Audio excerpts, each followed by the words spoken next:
Hello students, आज हम accountancy volume third का चैप्टर स्टार्ट करने जा रहे हैं बेटा जी। Tools of financial statement analysis.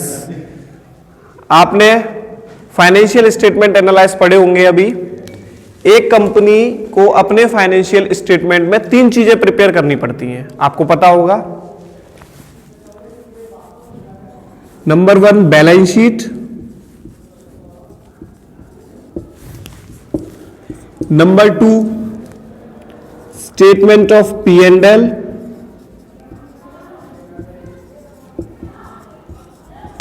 और नंबर 3 कैश फ्लो स्टेटमेंट। कोई भी कंपनी जो अपने फाइनेंशियल स्टेटमेंट्स बनाती है उसे अपने फाइनेंशियल स्टेटमेंट में इन 3 चीजों को बनाना तो मैंडेटरी है ही। Balance sheet, statement of P&L और कैश फ्लो स्टेटमेंट। ठीक है। इसके बाद इन तीनों चीजों को बनाने के लिए एक चीज की हेल्प और लेनी पड़ती है जिसका नाम होता है notes to accounts. Notes to accounts. इस तरीके से हम कह सकते हैं कि एक कंपनी को अपने फाइनेंशियल स्टेटमेंट में अब 4 चीजें बनाना मैंडेटरी है। Balance sheet, statement of P&L, cash flow statement और नोट्स टू अकाउंट। चलिए हम इनके बारे में ये और जान लेते हैं कि इनके ऑब्जेक्ट्स क्या है। बैलेंस शीट को बनाने का मेन ऑब्जेक्ट होता है कंपनी का फाइनेंशियल पोजीशन को जानना। किसे जानना बेटा? Financial position. बैलेंस शीट को बनाने का मोटिव या ऑब्जेक्ट होता है टू नो फाइनेंशियल पोजीशन। बिल्कुल इसी तरीके से स्टेटमेंट ऑफ P&L को बनाने का मोटिव होता है या ऑब्जेक्ट होता है टू नो फाइनेंशियल परफॉर्मेंस।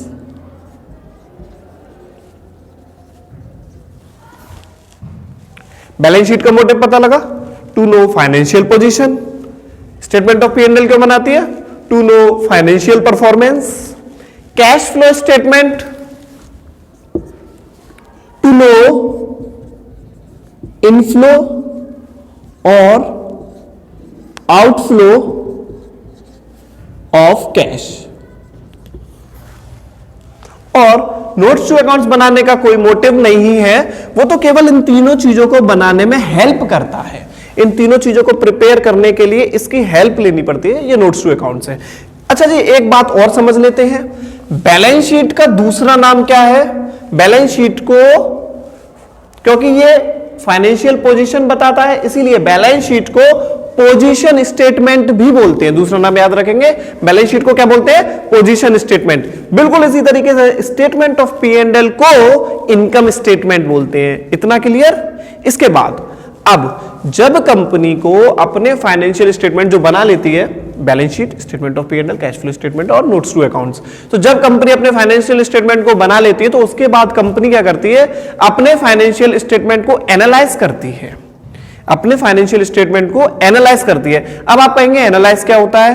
तो जब हम अपने फाइनेंशियल स्टेटमेंट के बारे में डिटेल में जानना चाहते हैं, डिटेल में उसकी इंफॉर्मेशन चाहते हैं, तो हम क्या करते हैं? अपने फाइनेंशियल स्टेटमेंट को एनालाइज करते हैं।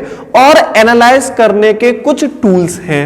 एनालाइज करने के बेटा कुछ टूल्स हैं, यानी कि किन चीजों से हम उन्हें एनालाइज करेंगे, तो उसके लिए कुछ टूल्स बनाए गए हैं। बस वो टूल्स हमें इस चैप्टर में पढ़ने हैं, इसीलिए इस चैप्टर का नाम है tools for financial statement analyse. तो इस चैप्टर को पढ़ने के लिए पहले आपको यह पता होना चाहिए था कि कंपनी जो फाइनेंशियल स्टेटमेंट्स बनाती है उसमें इन सब चीजों को इंक्लूड किया जाता है। अब हम स्टार्टिंग से एक बार रिवाइज कर ले। कंपनी के फाइनेंशियल स्टेटमेंट में क्या क्या चीजें इंक्लूड होती है? Number first balance sheet, statement of P&L, cash flow statement और नोट्स टू अकाउंट। इन चारों चीजों को कंपनी क्या करती है? अपने फाइनेंशियल स्टेटमेंट में मेंटेन करती है और इसके बाद वो उन्हें एनालाइज करती है। एनालाइज करने के कुछ टूल्स हैं जो हम इस चैप्टर में पढ़ने जा रहे हैं। ठीक है, सुनिएगा आप।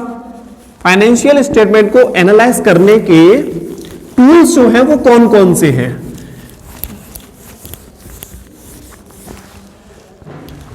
तो tools for financial statement analyse means financial statement को एनालाइज करने के टूल्स। पहले टूल का नाम सुनिएगा आप। पहले टूल का नाम है बेटा कंपैरेटिव स्टेटमेंट्स, और दूसरे टूल का नाम है कॉमन साइज स्टेटमेंट्स।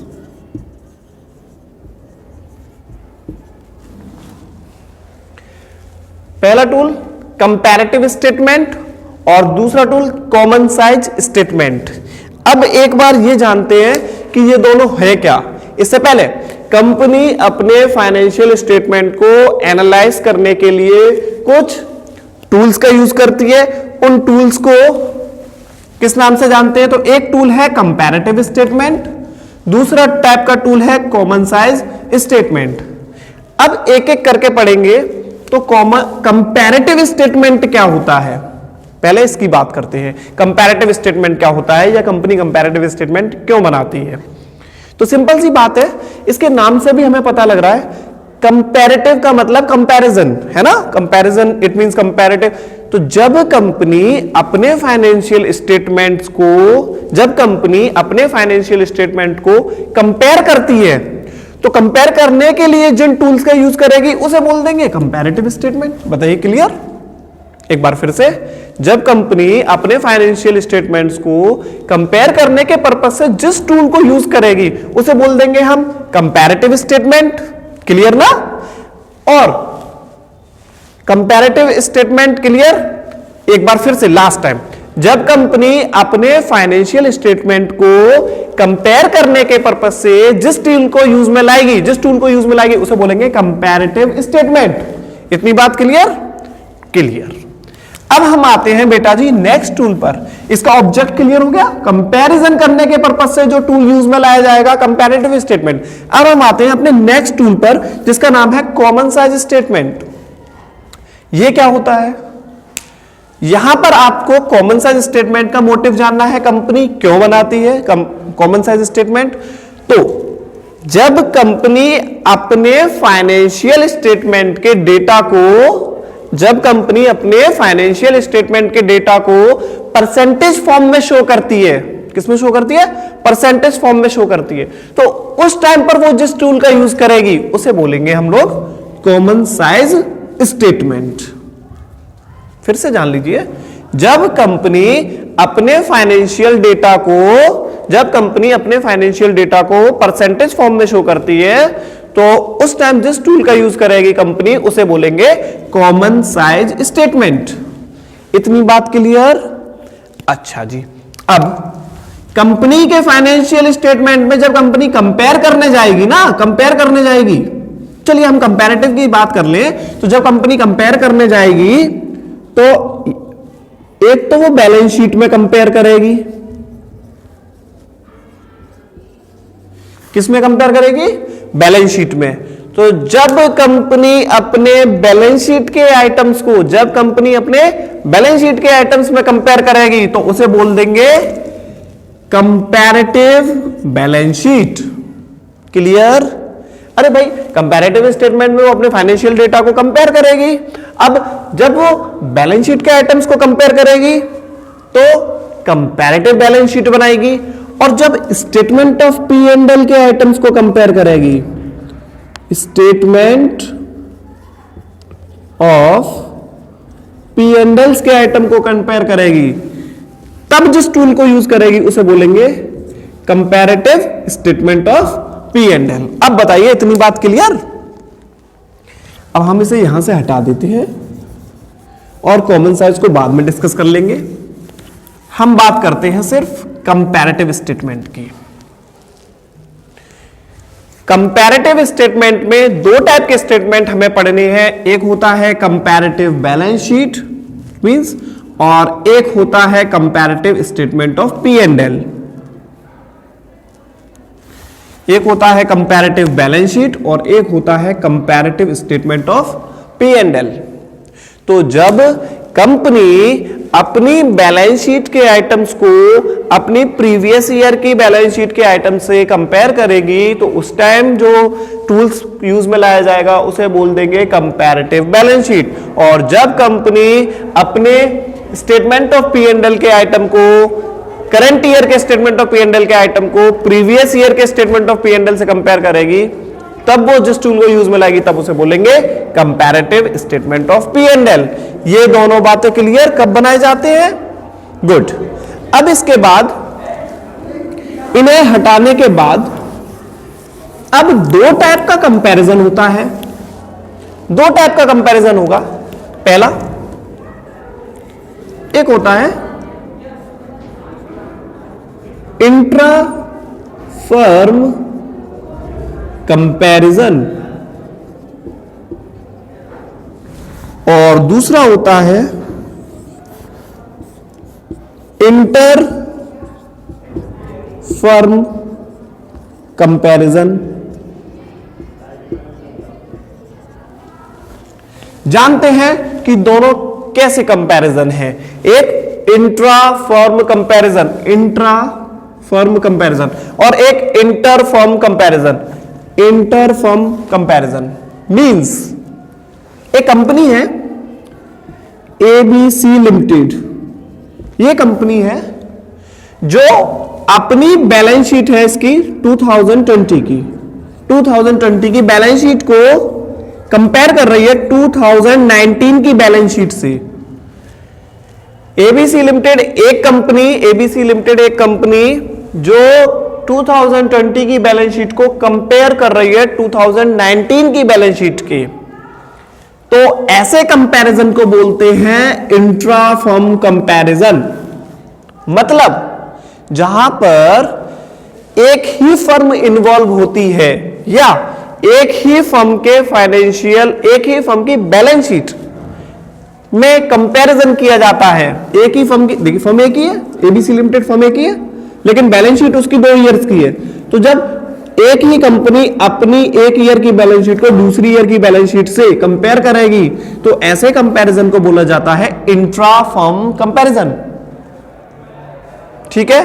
इसके बाद इंट्रा फर्म कंपैरिजन समझ में आया। अब क्वेश्चन अगर आपसे कोई ये पूछ ले कि बताइए इंट्रा फर्म कंपैरिजन में कितनी कंपनीज इन्वॉल्व होती हैं, ऑप्शन आ जाए, ऑप्शन ए आ जाए एक कंपनी, ऑप्शन दूसरा आ जाए ऑप्शन बी आ जाए, 2 कंपनी ऑप्शन सी आ जाए, 3 कंपनी ऑप्शन डी आ जाए, नो कंपनी, तो आपका आंसर क्या होना चाहिए?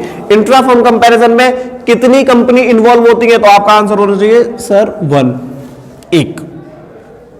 ठीक है, क्योंकि यहां पर एक ही कंपनी है एबीसी लिमिटेड जिसने अपनी करंट ईयर या 2020 की ईयर की बैलेंस शीट से 2019 की बैलेंस शीट को कंपेयर किया है। क्लियर इतनी बात? चलिए अच्छे से जल्दी से दूसरा और पढ़ लेते हैं एक बार।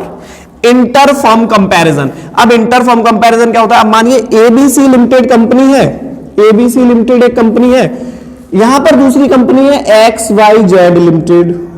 एबीसी लिमिटेड एक कंपनी है और दूसरी कंपनी है XYZ लिमिटेड। अब एबीसी कंपनी लिमिटेड 2020 की बैलेंस शीट को कंपेयर कर रही है XYZ लिमिटेड की 2020 की बैलेंस शीट के साथ।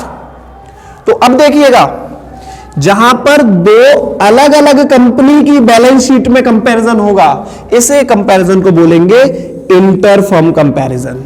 क्लियर? क्या कि इंटर फर्म कंपैरिजन में 2 अलग अलग कंपनी की बैलेंस शीट में कंपैरिजन होता है और इंट्रा फर्म कंपैरिजन में एक ही कंपनी की 2 अलग अलग ईयर की बैलेंस शीट का कंपैरिजन होता है। 2 क्वेश्चंस आपके बनते हैं। इंट्रा फर्म कंपैरिजन में कितनी कंपनी इन्वॉल्व होती है? आपका आंसर होना चाहिए 1 company involve, only 1 company involve. और इंटर फर्म कंपैरिजन में कितनी कंपनी इन्वॉल्व होंगी? तो आपका आंसर होना चाहिए 2 और मोर कंपनीज इन्वॉल्व। इतनी बात क्लियर? बस बेटा, अब आगे की बात हम लेटर डिस्कस करेंगे।